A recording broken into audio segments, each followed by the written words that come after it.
Hello everyone, welcome back to our YouTube channel Quick Guide. So today in this video I'm gonna show you how to download TikTok APK on your iPhone device. So basically when you go to your app store and search for TikTok, you could easily find TikTok and install it. But what if you search for TikTok on your app store and you couldn't find it? Because in some reason TikTok has been blocked from your app store. So for that, let's go to your Safari browser. Here you could see the search bar. Here type TikTok and search. Now you could see install button.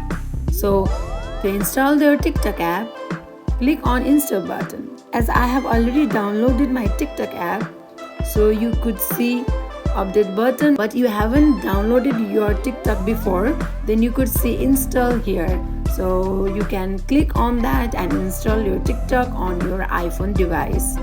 So that wraps for today. If you guys like this video, do not forget to like, comment and subscribe our channel. And I will be seeing you guys on the next video. Until then, bye bye.